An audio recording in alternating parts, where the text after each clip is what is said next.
प्रभु यीशु मसीह के नाम में एक बार फिर से आप सबको जय मसीह की। प्रभु का धन्यवाद करते हैं। एक बार फिर से प्रभु ने हमें रूबरू होने का अवसर दिया और आज हम प्रभु के वचनों में से बात करेंगे याबेस की प्रार्थना के ऊपर।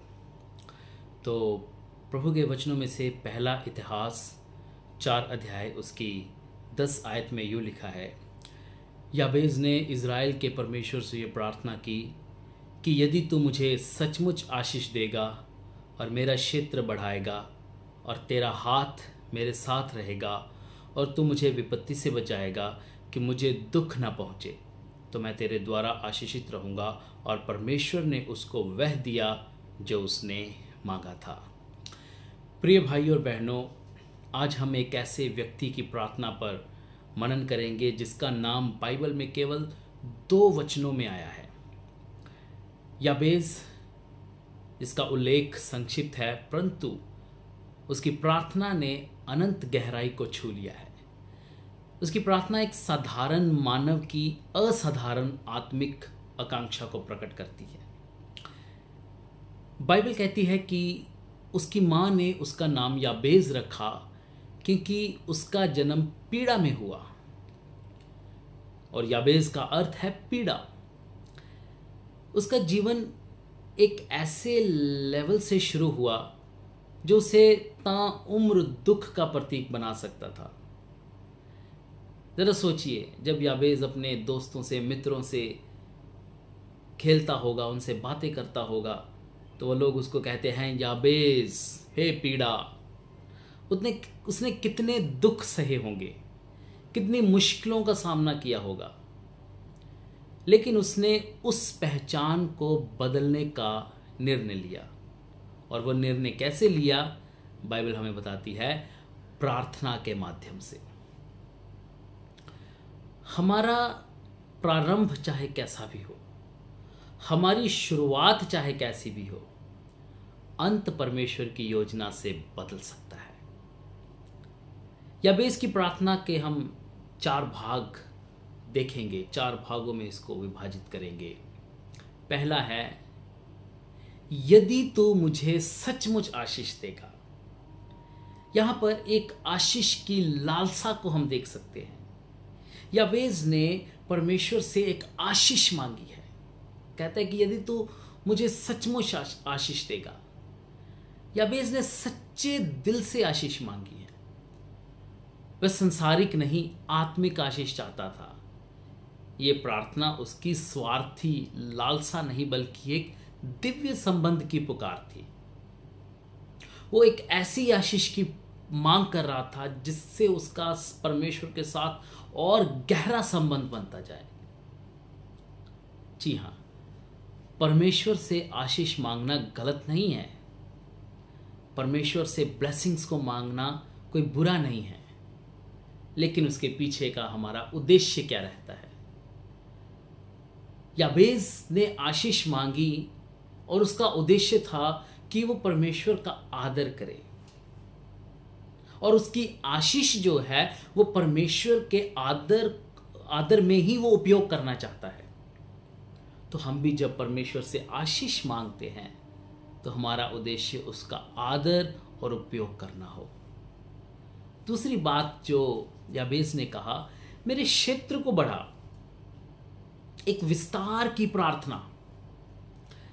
याबेस केवल भौतिक भूमि ही नहीं, अपने प्रभाव, जिम्मेदारी और सेवकाई के क्षेत्र के विस्तार की बात कर रहा था। वो चाहता था कि उसके प्रभाव का क्षेत्र बढ़े, उसकी जिम्मेदारियों का क्षेत्र बढ़े, उसकी सेवकाई का क्षेत्र बढ़े। जी हाँ मेरे भाई और बहनों, एक ऐसी प्रार्थना हमें प्रभु से करनी है कि हे प्रभु, हे परमेश्वर, मेरे सेवकाई के क्षेत्र को बढ़ा। वो एक भौतिक क्षेत्र की बात नहीं है। यहां पर एक सेवकाई के क्षेत्र की बात है, एक प्रभाव के क्षेत्र की बात है।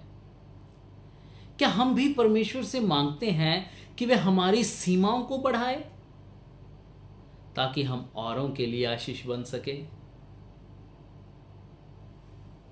तेरा हाथ मेरे साथ रहे। सामर्थ और मार्गदर्शन की प्रार्थना। याबेस जानता था कि बिना परमेश्वर के हाथ के कोई भी विस्तार शून्य है। अगर हम आगे बढ़ते हैं और परमेश्वर का हाथ नहीं है तो वो व्यर्थ है। उसका ये भाग प्रार्थना का सबसे आत्मिक और विनम्र पहलू है। हमारी सफलता की असली कुंजी क्या है? अगर हम सफल होते हैं तो उसके पीछे का राज क्या है? क्या हम अपने बलबूते पर सफल होते हैं? क्या हम अपनी समझ से, अपने बल से आगे बढ़ते हैं? जी नहीं। हम सफल होते हैं और उसकी कुंजी है परमेश्वर की उपस्थिति। यदि परमेश्वर की उपस्थिति हमारे साथ नहीं है तो हम कभी भी सफल नहीं हो सकते। और इसीलिए याबेस यहां पर प्रार्थना करता है, तेरा हाथ मेरे साथ रहे। एक सामर्थ्य की प्रार्थना, एक मार्गदर्शन की प्रार्थना। यदि परमेश्वर हमारा मार्गदर्शन नहीं करता है तो हम आगे बढ़ नहीं सकते हैं। अगला है, तू मुझे विपत्ति से बचाए कि मुझे दुख ना पहुंचे।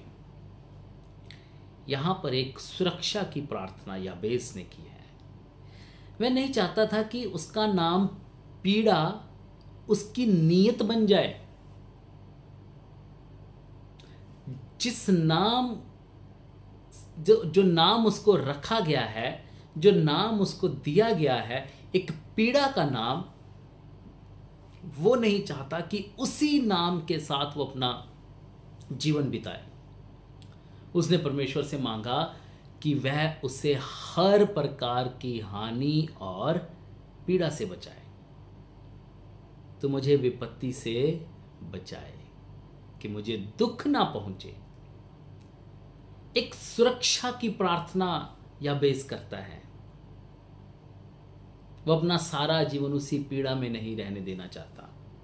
उस पीड़ा से निकलकर वो आगे बढ़ना चाहता है। और परमेश्वर की प्रतिक्रिया, परमेश्वर ने उसको वह दिया जो उसने मांगा था। ये एक अद्भुत सच्चाई है कि जब हम सच्चे मन से, सच्चे दिल से परमेश्वर की इच्छा के अनुसार प्रार्थना करते हैं तो वो सुनता है और उत्तर देता है। और यूहन्ना 14 उसकी 13 आयत में यही लिखा है, जो कुछ तुम मेरे नाम से मांगोगे मैं वही करूंगा। याबेस की प्रार्थना ना तो लंबी थी ना ही जटिल, लेकिन वह विश्वास, उद्देश्य और विनम्रता से परिपूर्ण थी। क्या आप भी याबेस की तरह प्रार्थना करेंगे? प्रभु से ये मांगेंगे, मुझे आशीष दे, मेरे जीवन और प्रभाव के क्षेत्र को बढ़ा, सदा मेरे साथ रहे, तो मुझे हर प्रकार की पीड़ा और बुराई से बचा। हे प्रभु, मैं याबेस की तरह अपने जीवन के लिए आशीष मांगता हूं। तू मेरी सीमाओं को बढ़ा, अपने हाथ को मुझ पर रख और मुझे पीड़ा से बचा कि मैं तेरे नाम की महिमा कर सकूं। आमीन। इन वचनों के द्वारा प्रभु आप सबको आशीष दे। जय मसीह की।